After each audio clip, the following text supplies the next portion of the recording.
Here we are with another one of these quick Aspire videos. This was for Raymond. So we have this font here, it's a single line font. We just want to engrave it into a piece of material. And he was having some issues about V-carving it. The reason why we can't V-carve it is, let's just go ahead and slap some text somewhere. Let's see. We'll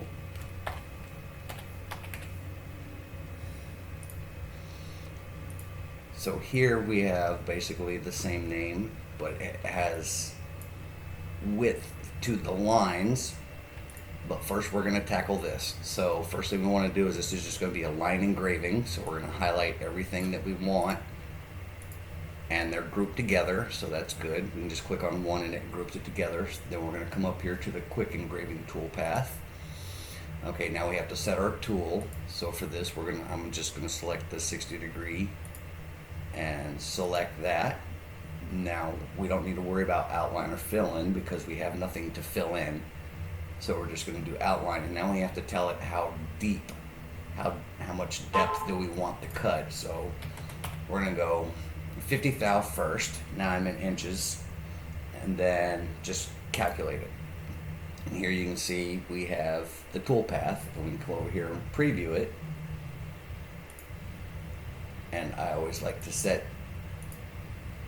contrasting colors. So as you can see, with us going that deep, it's in there, but we can do a little better. So we can play around with this, and it's already selected, so we just go back to here, and now let's double the depth.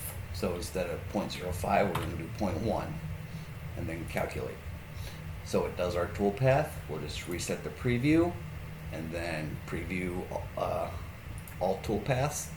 So now you can see that it's a little deeper and a little wider because the V point is going deeper into the material. And just for argument's sake and for the sake of learning, let's go 3 times that depth. So instead of 0.1, we're going to go 0.3 inches, and then calculate, reset our preview. And now you can see that we're starting to get multiple tool paths because that V-bit cutter is only allowed to go so deep in a single pass. So now it has to do it, then go down a little deeper, and then a little deeper, and a little deeper. So that's why we have so many of those. And then preview the path. Now you can see how wide it is and how deep it is. So we can just double click on this again and say, nope, that's way too much. And let's see what happens if we go half an inch deep. They'll probably start running into each other really, really cool soon. So now preview.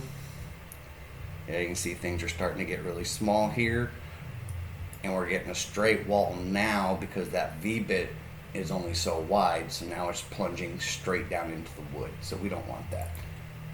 So for this, I think let's go 0.15. And reset, and then preview visible toolpath. So there you go. You can see that we're just now starting to get into the wall, and you have to make sure your tool is set up right, but this is just for learning experiences. So now let's go ahead and play with the V carving. So I'm going to make this a little bigger. And we're just slap this somewhere in here. And I'm going to go up here to the Vcarve tile. And we have to give it some information. I always do them with a flat depth, and what that means is it'll only go so far, and then the very bottom will be flat. But let's just do it right off the bat without it. So we're going to select that. We're going to go to our same tool. Select, we're not going to use a clearancing tool, and then calculate. So now if we preview this, get my white in here. Doesn't look bad. Does not look bad at all. Reset preview, and now we're going to try it. I don't know if they're going to be big enough, but we're going to try it with a flat depth of 0.1. And here we are going to select a clearancing tool, so it'll use this first. And let's see if 1/8 inch end mill is still going to be too big. All right, so now we can see we have these two toolpaths. Don't even worry about this one. This one was from that other project. So if we uncheck this one, we can see what the flat bit is going to do. So we'll preview that. Give me my white. And now let's look at what this will do. Now we can preview this. So now if we look, we can see that there's a flat inside there. And if you're doing really large pieces, you know, you want that. It just looks so much better, and you'll get there eventually. But I hope this answers your questions. And the one error message you were getting when you tried to do this, or you just try to create a toolpath, it says no suitable vector selected. It's because you have to tell it what you want it to cut. So you have to make sure that that's selected. And then you go to your post processor, whatever your machine uses, and you save the toolpath. I hope this helps you.